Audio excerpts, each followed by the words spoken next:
Et si les étoiles elles-mêmes murmuraient les secrets de ton chemin? Accroche-toi, car ton exploration cosmique ne fait que commencer. Hello mes alchimistes du destin, je suis San, tarologue spécialisée dans le domaine professionnel. Nous allons voir ensemble ce que nous réserve ce tarot. Voici donc le Galactic Star Tarot. Une beauté, une merveille. Bon, faut aimer le genre, galactique, cosmique, futuriste évidemment, mais en attendant, c'est vraiment un jeu qui vaut le détour et qui est particulier. Nous avons donc cette boîte dans les tons bleus avec le côté galactique à l'arrière, avec, j'imagine que c'est la Terre, très jolie. Ici, nous avons on va dire, un reflet holographique sur le dessus, sur le Galactic Star, qui est reproduit partout, en fait, sur tous les côtés. Voilà, donc très sympa, très doux au toucher. On sent d'ailleurs la texture sur le dessus. Nous avons sur l'arrière donc une représentation très petite des cartes qui sont aussi en relief et que l'on sent au toucher. Un texte en anglais, vous l'aurez compris que c'est un tarot en anglais bien entendu, et il est au prix de, je crois qu'il est à 20 ou 22 € sur Amazon. Honnêtement, vu la qualité, 22 €, c'est parfait. Franchement, c'est parfait. C'est donc les éditions Hay-House qui ont produit ce produit, et c'est Alexandra Henley qui l'a créé avec Pamela Chen. Et Pamela Chen, c'est celle qui a créé le tarot des chouettes ainsi que le Caticat Tarot, Caticorn Tarot, donc qui est déjà très connu. Nous allons commencer évidemment à décrire l'intérieur. Donc cette boîte fait 13 cm sur 8 et sur 5 cm. À l'intérieur, nous avons, regardez-moi ça, regardez-moi ce travail à l'intérieur. Faites un pas vers votre ascension divine. Franchement, magnifique. Nous avons donc le livre, les cartes, et à l'intérieur, toujours un autre, je crois que c'est la roue de fortune, manifestez votre meilleure magie pour être aligné. Franchement, je trouve ça magnifique. Ils ont fait un travail de production, mais alors, un bijou. Nous avons donc les cartes qu'on regardera après. On va commencer par le livret, donc qui est très doux, vraiment très doux au toucher, un peu peau de pêche, très agréable. Bon, il n'est pas en couleur, c'est pas utile, honnêtement, il n'y a pas de représentation à l'intérieur. En fait, on va tout de suite à l'essentiel. On va faire un tirage à la fin, ne vous inquiétez pas. Voilà, donc on commence ici avec l'introduction, avec le sommaire. Ici, elle explique un peu comment est venue l'idée de ce tarot cosmique. Comment utiliser ce jeu, travailler avec ce tarot, rencontrer les guides. Voilà, comment lire les messages. Les questions qu'on peut poser, un exemple de questions à poser, toujours très intéressant. Un exercice pour se familiariser avec les cartes, pour activer l'intuition. Ici, on a quelques exemples de tirage avec le tirage à une carte, à 3 cartes, 4 et 5. Et ensuite, on arrive évidemment aux représentations avec le fou. Donc nous avons le texte à l'endroit, on a la carte à l'envers, le message des guides. Nous avons donc un mantra à réciter, par exemple dans la journée, pour se remémorer la carte du jour, pour peut-être nous donner plus d'inspiration. Et c'est très appréciable, ça change, honnêtement ça change. Donc là c'est complet pour les majeurs, mais il y en a autant pour les mineurs, voyez. Donc ça fait, il y a quand même pas mal de textes, mine de rien. Alors c'est sûr que bon, ça reste quand même succinct, c'est pas non plus une description très poussée, et pour les novices, ça risque d'être juste, mais néanmoins, ça reste acceptable et ça nous permet quand même d'aller de l'avant. Et puis bon, le principal, c'est surtout notre intuition, n'est-ce pas? Allez, on attaque maintenant les cartes. Donc voici le dos, donc réversible, avec ici le côté cosmique. Nous avons un grammage qui est très intéressant. Je pense qu'on est sur du 350 là. Par contre, c'est vraiment du carton. C'est-à-dire que ce n'est pas un effet peau de pêche ou glossy avec de la surbrillance ou une pellicule en particulier pour faire un peu plastique. Pas du tout. Là, c'est vraiment du carton à l'état pur. Au niveau de la dimension, nous sommes sur du 12 par 7. Nous avons ici le chevalier. Donc j'aime bien la police d'écriture hein, de Denier. Donc il est très futuriste, hein, comme je vous l'ai dit. Les cartes ne sont pas dans l'ordre parce que je m'en suis déjà servi. Et on va découvrir donc une à une les cartes de ce petit bijou. Donc un petit renard sympa. Nous avons ici l'as d'épée. Honnêtement, moi, ce sont les couleurs qui m'ont complètement subjuguée. Regardez-moi un peu ces couleurs, ce mauve, ce bleu, c'est vraiment magnifique. Alors ici, je dirais un hippogriffe peut-être. Ici, le 7 d'épée, avec les extraterrestres qui enlèvent une vache, enfin peut-être des expériences dessus. Là, ce que j'aime ici, c'est le rêve du petit garçon qui veut être cosmonaute, le rêve de la petite fille qui veut être une fée, une princesse. Ça fait très nostalgie, très mignon. Ici, le 10 de coupe, le 9 d'épée avec ici la vérité est ailleurs, le 6 avec le partage ici. C'est vraiment des couleurs pures, elles sont magnifiques. Là, cette fois-ci, on prépare à manger ensemble. Plutôt que de passer du temps en famille, on prépare à manger. Pourquoi pas, dans une cuisine futuriste. Ici, le jeu vidéo, probablement. Le roi d'épée. Très strict, là. Hein. Là, il plante son épée, c'est comme ça, c'est pas autrement. Hein. Là, c'est plus... on s'en va vers le soleil levant, ou couchant, selon. Cet engouement à partir voyager. Le page de coupe de son overboard.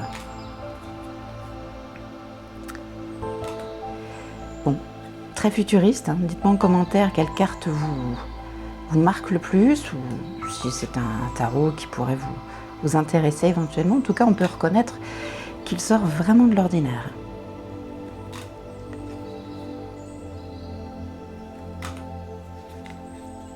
Le 2 de denier, le 7,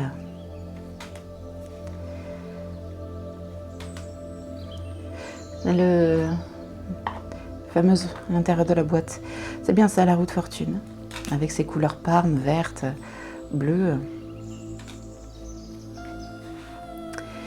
L'impératrice magnifique, avec son bébé à côté. Alors la carte de la mort par contre est différente.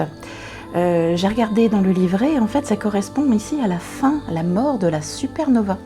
Et le fait d'avoir une mort de la supernova engendre automatiquement une nouvelle, et c'est la raison pour laquelle on a ici ces spectateurs qui regardent cette fameuse étoile.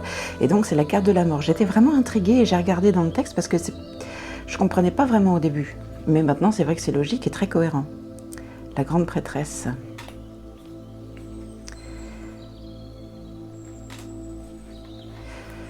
Ici, c'est un lion, une patte de lion qui tend le bâton.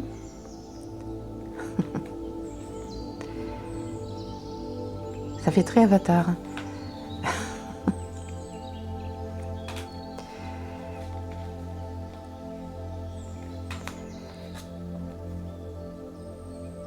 Magnifique.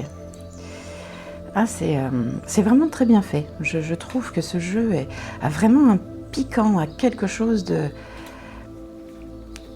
qu'on ne voit pas partout. Même cet ermite, regardez un peu l'attitude qu'il a. C'est pas la personne âgée, voûtée, qui marche dans la neige.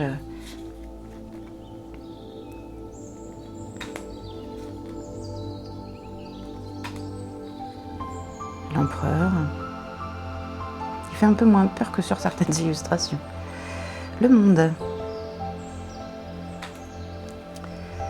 La force. Ah, ces bleus, ils sont magnifiques.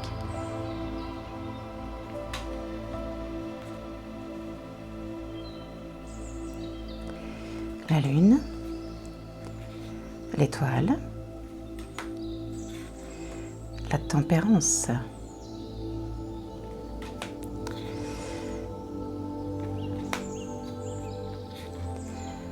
le fou.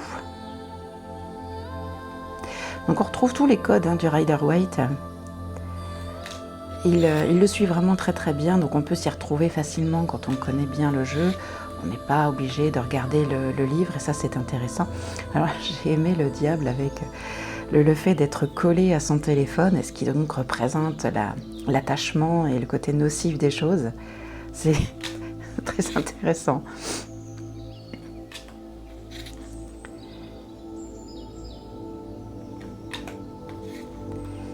Le hiérophante.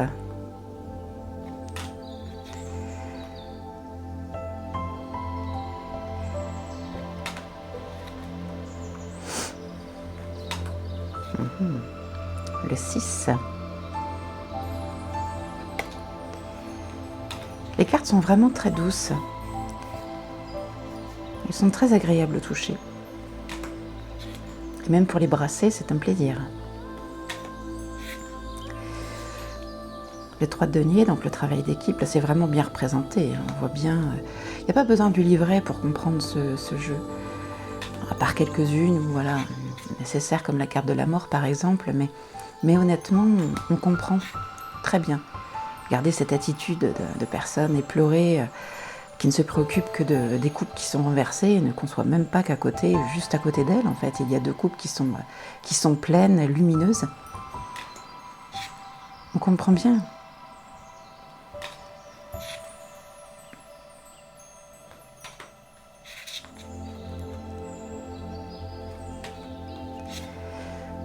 La reine de denier. Le 4 de coupe.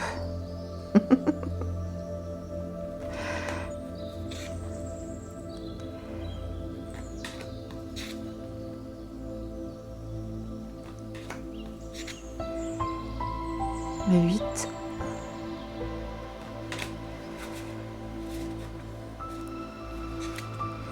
Le chariot. Très coloré celle-ci.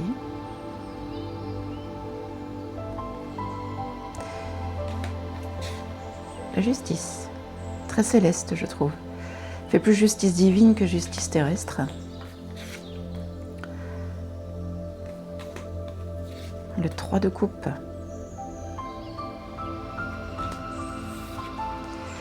Et le 5 de bâton. Voilà. Je trouve que ce jeu est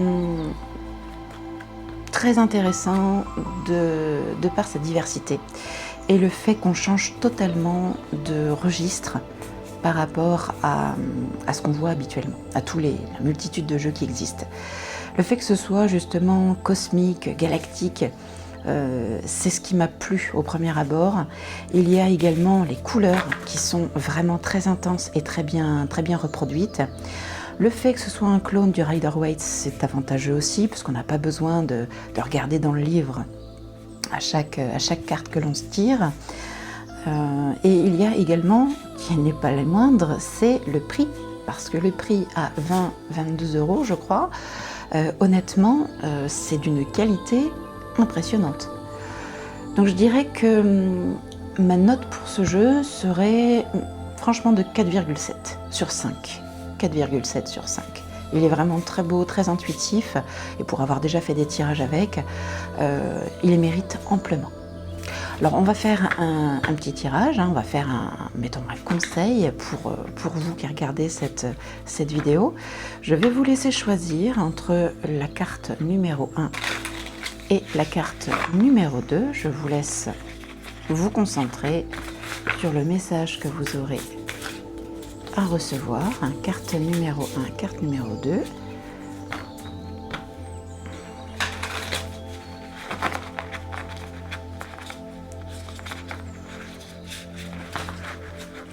Donc elles sont neuves, le temps que ça se fasse.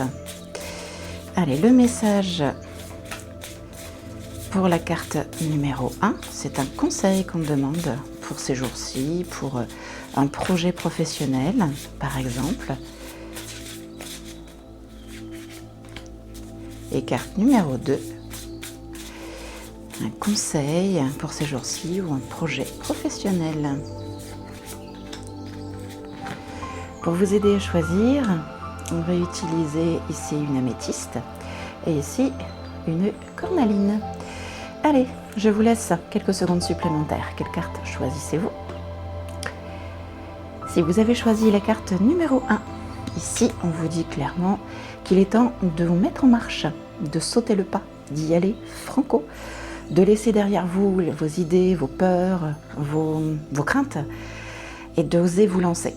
Ici on voit ce personnage qui a son petit fagot, et il est plus attentif par ce qui se passe devant sans voir la falaise qu'il y a en bas, les dangers potentiels qu'il peut y avoir. Mais pour autant, il est quand même motivé. On voit il tient sa fleur précieusement parce que c'est ce qu'il a avec lui, c'est ce qui le motive également. Autrement dit, le conseil pour votre projet ou pour les jours qui arrivent, allez-y, foncez, vous y arriverez. Et c'est l'essentiel. Ne freinez pas, ne luttez pas, ne restez pas dans votre position, n'ayez pas peur, franchement, foncez. Si vous avez choisi la carte numéro 2, nous avons ici l'ermite. Avec cette ermite, on parle ici de sagesse, on parle de recherche, de savoir, peut-être d'aider certaines personnes à se diriger dans leur vie grâce à tout ce que vous avez pu apprendre. On ne parle pas ici de la carte du pape, mais bien de l'ermite. Autrement dit, c'est plus votre sagesse acquise au fur et à mesure des années, en fonction de vos expériences que vous avez pu acquérir, et donc d'aider des personnes en les conseillant. On peut parler aussi de recherche, de solitude, d'avoir besoin de s'isoler de la société, de la civilisation, et passer du temps pour vous, rien que pour vous, pour pouvoir vous épanouir, vous recentrer, et pour pouvoir vous ressourcer d'une manière comme d'une autre. Voilà, c'était la carte numéro 2. Vous pouvez me poser toutes vos questions en commentaire, n'hésitez pas. Je vous remercie d'avoir regardé cette vidéo.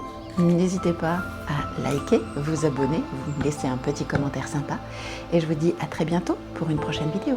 Prenez soin de vous.